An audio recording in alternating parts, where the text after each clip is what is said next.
আপনারা জানেন যে আমাদের 24-এ যে বিপ্লব সংগঠিত হয় সেই ক্ষেত্রে 32,000 প্লাস আহত এবং 2,000 প্লাস শহীদের বিনিময়ে আমরা আবার নতুন এক বাংলাদেশ পাই, এটা আপনারা জানেন। এখন বিষয়টা হলো এটা যে আমরা আহত এবং শহীদ অনেক পরিচয়হীনতায় ভুগতে আসছি এবং আমাদের যে রাষ্ট্রীয়ভাবে ঘোষণা দিবে আমাদের জুলাই ঘোষণা সেটা আমরা চাই দ্রুত সময়ের সাথে দিতে। আপনারা দেখবেন যে আমাদের নিয়ে সমন্বয়ক এবং উপদেষ্টারা কথা বলে যে জুলাই আগস্টের আহত নিহতদের রক্তের উপর তারা দাঁড়িয়ে আছে। তারা শুধু এই কথাই বলে, আর আমাদের যে স্বীকৃতি, আমরা আমাদের যে কি পরিচয় দিব সেটাই আমরা ভুগছি এবং তারা আমাদের নিয়ে কোনো স্পষ্টভাবে বলে না। আমরা কি দোষ করেছি ভাই? আমাদের নিয়ে বলতে কোন জায়গায় আপনাদের সমস্যা এটা বলেন, আর সীমাবদ্ধতা কোন জায়গায় এটা বলেন। দেখেন, আপনারা জানেন যে আমাদের ক্যাটাগরি ভাগ করে দেওয়া হয়েছে যেটা। দেখেন, আমরা ক্যাটাগরির জন্য আমরা কিন্তু আসি নাই এই গণঅভ্যুত্থানে। আপনারা জানেন যে সমন্বয়ক উপদেষ্টা হয়েছে, সে তাহলে কোন ক্যাটাগরিতে হয়েছে? এবং সর্বোপরি এটা বলতে চাই আমি যে আহতরা মনে করেন প্রপারলি কোনো চিকিৎসা তেমন ভালো পাচ্ছে না এবং যে তারা মূলা ঝুলানো যে ফাউন্ডেশন দেখাইতে আছে 3500 প্লাস আহতদের মাত্র দিছে, যদিও মোটামুটি এটা ঠিক কাউন্টটা আমার ধারণা ঠিক না, কিন্তু তারা যদি এইভাবে কার্যক্রম করে তাহলে 32,000 যে আহত ভাইরা তারা কিভাবে এই সাহায্যটা পাইব?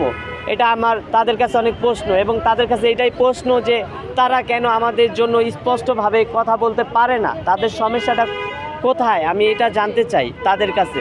এবং উপদেষ্টারা আমাদের প্রতি অনেক নারাজ। কি কারণে? যে আমাদের জানেন যে একটা বিপ্লব সংগঠিত হয়েছে, তারা এখন আমাদেরকে বোঝা মনে করে। আপনারা জানেন যে তারা নতুন দল এবং নাগরিক কমিটি নিয়ে তারা অনেক রোড ম্যাপ এবং কর্মসূচি ঘোষণা করে, কিন্তু আমাদের আহতদের নিয়ে যে তারা কি করবে, কি বলবে, তারা এই ভাষা খুঁজে পাচ্ছে না।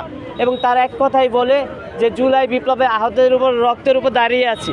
আরে ভাই, তোমার এই কথা শোনার লেগে তো আমরা এত ভাইরা জীবন দেয় না, এত ভাইরা আহত হয় নাই, তুমি আমাদের জন্য বলবা, করবা।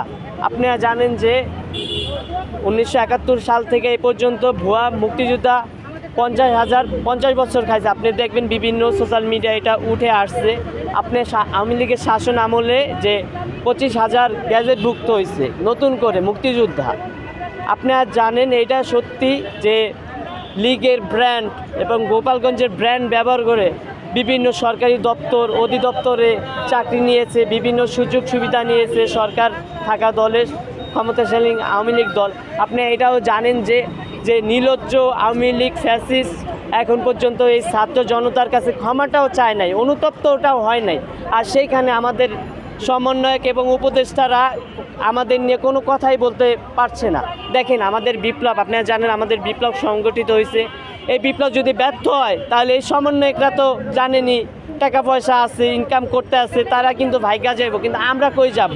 আমরা আহতরা পরিচয়হীনতায় ভুগতেছি এবং আমরা কিন্তু প্রপারলি কোনো সাহায্য সহযোগিতা পাই না। তা আসলে আমরা কই যাব?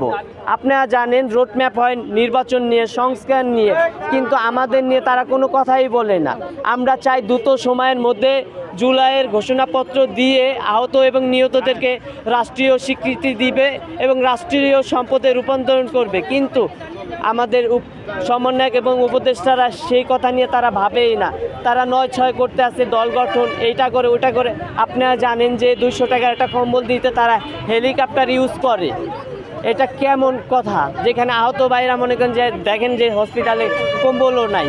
তো ভাই, এটা কেমন ভাই? আপনার জনপ্রিয়তা আমরা মানি, আপনারা আমাদের মহানায়ক, ঠিক আছে, আপনারা কাজ করে জনসমর্থন নেন, কিন্তু আপনারা যেসব ফাইজলামি করেন, আপনারা জানেন ইতিমধ্যে যে তাদের বৈষম্যবিরোধী ছাত্রদের মধ্যে যে গ্রুপিংয়ের কারণে যে আত্মকোন্দল, তারা এটা নিজেদের জন্য দায়ী। তারা এখন সমন্বয়করা এবং উপদেষ্টারা সব কিছু ভুলে গেছে যে তারা কিভাবে বিপ্লব হইল, কারা এই বিপ্লবটা সংগঠিত করছে। তারা সব কিছু বিসর্জন দিয়ে ফেলছে, তারা আমাদের কথা বলতেই চায় না। আসলে প্রবলেমটা কোন জায়গায়?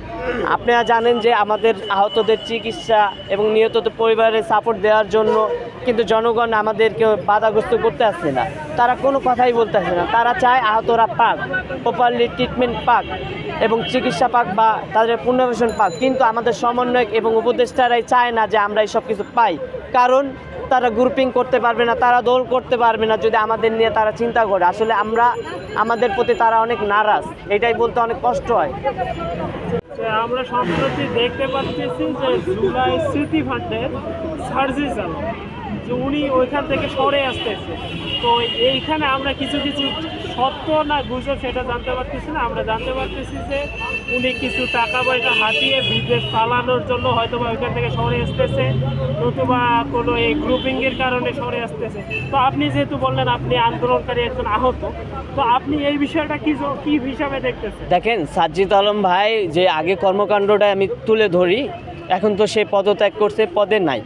তো আপনারা জানেন, কেন করলো? আপনারা জানেন যে জুলাই ফাউন্ডেশনের বিষয়টা আমি একটু ক্লিয়ার করি আপনাদের কাছে। উনি জেলা ভিত্তিক কার্যক্রম নিত, যে শহীদ পরিবারে টাকা দিবে, আহতদের মাঝে টাকা দিবে, মানে বিভিন্ন জেলায়, মানে তারা সিস্টেম না করে যে প্রপারলি যে সিস্টেমে বা যে প্রক্রিয়ায় মানুষজন টাকা পাবে সহজে, এটা না করে তিনি বিভিন্ন বিভাগে যেয়ে শহীদ পরিবার নিয়েই ভাবতো আর শহীদের পরিবারেই দিত টাকাটা। মূলত সে যে পদত্যাগ করছে এটা আমরা মোটেও কাম্য না, এবং সে কারো কাছে জবাবদিহি দেয় নেই যে হুটহাট করে তাই সে পদত্যাগ করছে। আমরা শুনতে পাই যে তিনি এমপি নির্বাচন করবে এবং রাজনৈতিক দল, আপনারা জানেন যে কালকে ঘোষণা হয়েছে যে রাজনৈতিক দলও তারা করবে, এই নিয়েও তাদের অলরেডি রোডম্যাপ হয়েছে। তিনি কিভাবে পদত্যাগ করতে পারে না জবাবদিহি না দিয়া, আমি এটা আমার একটু প্রশ্ন এবং আমার এখানে একটু সন্দেহ কাজ করে। তার কি এমন ব্যর্থতা যে তার পদত্যাগ করা লাগলো, কি এমন দরকার যে সে এই ফাউন্ডেশন থেকে পদত্যাগ করলো, এটা আমাদের কাছে অনেক রহস্যময় লাগতেছে। সাজ্জিদ ভাইয়ের মতন মানুষ যে আমাদের মহানায়ক, আপনারা জানেন এটা যে সে এককভাবে সব কিছুতে সিদ্ধান্ত নিত। তারা কে সিদ্ধান্ত নিত? নাহিদ, আসিফ, সাজ্জিদ ভাই, হাসান আবদুল্লাহ ভাই। তারা এই যে আহতদের বিষয়, আহতদের কোনো কথা না শুনে তারা একটা, জানেন আপনারা, আহতদের একটা গ্রুপিং করছে, যে গ্রুপ দিচ্ছে কমিটি, তারা তার মাধ্যমে মানে পুরোপুরি 32,000-এর সামর্থ্য না করে তারা এককভাবে ক্যাটাগরিভাবে এই মাঝেও তারা বিভাজন তৈরি করে দিল। কি একটা অবস্থা! আর আপনি যাবেন ঢাকার মেডিকেলের মধ্যে সিএমএইচ এবং পঙ্গু, নেত্র, চক্ষু বিজ্ঞানের মধ্যে দেখবেন অনেকজনই সুস্থ আছে, বাড়ি ফেরা যায় না। মানে কি সাজ্জিদরা এটি নিয়ে গ্রুপিং করতেছে, বিভিন্ন প্রোগ্রামে আনতেছে এবং তাদের নিয়ে তারা কমিটি বাণিজ্য করতে আসছে, যে প্রপারলি তাদের যদি এদিকে আটকে রাখা যায় তাহলে 32,000 যারা আহত আছে তাদের সাথে টাকা মায়েরা দেওয়া যাইব, প্রতারণা করা যাইব। সেই জন্য তারা সিস্টেম ওয়েতে যে প্রক্রিয়া, যে আহতরা প্রপারলি চিকিৎসা এবং টাকা পয়সা পাবে বা তাদের যে ক্ষতি হয়েছে তারা স্বাভাবিক জীবনে ফিরে আসবে, তারা এটা চাচ্ছে না। এই কারণে আর কি ওনার পদত্যাগ, আসলে এটাই পদত্যাগ, ওনার ব্যর্থতার কারণে পদত্যাগ। তো আমরা আরেকটা খবর জানতে পারতেছি যে মির্জা ফখরুল ইসলাম আলমগীর বলেছে যে সরকারের যদি রাষ্ট্র গঠন করার মতো লোক থাকে তাহলে আমাদের রাজনৈতিক দলের প্রয়োজন নাই। তো এই কারণেই কি উনি জুলাই স্মৃতি ফান্ড থেকে পদত্যাগ করে এমপি নির্বাচন করতেছে? আসলে আমি একটা কথা বলি আপনাকে, বাংলার নবাব সিরাজউদ্দৌলা মির্জাফরকে সে মনে প্রাণে বিশ্বাস করতে পারতেছিল না, তখন কি করলো, যে কোরআন শরীফ দিল, যে মির্জাফরের হাতে দিল যে তুমি কোরআন শরীফ ছো, যে তুমি আমার পক্ষে কি কাজ করবা কি মুক্তিযুদ্ধে, মানে যুদ্ধে, পলাশির যুদ্ধে। তখন মির্জাফর কিন্তু কোরআন শরীফ ছুঁইছিল, কিন্তু আপনারা দেখতে পান এই মির্জাফরের জন্যই নবাব সিরাজউদ্দৌলার পতন হয়েছে। আপনারা জানতে চান আমরা সাজ্জিদকে কোনভাবে বলবো বলে না, সে তো আমাদের মহানায়ক, কিন্তু আমরা দেখতে পাই একটা জিনিস, যে বেইমানির একটা ছাপ পড়তে আছে সাজ্জিদ ভাইয়ের, যেটার কারণে আপনার বৈষম্যবিরোধী ছাত্রদের আত্মকন্দ প্রকাশ পাইতেছে এবং তাদের ব্যর্থতা প্রমাণ পাইতেছি। এবং আমি মনে করি তারা যে ব্যর্থতা হইতাছে, যে এটা তাদের নিজের ব্যক্তিগত কারণেই বা নিজেদের কারণে আত্মকেন্দ্রিক হওয়ার কারণে এই ব্যর্থতা হইতাছে বা ব্যর্থ হইতাছে তারা।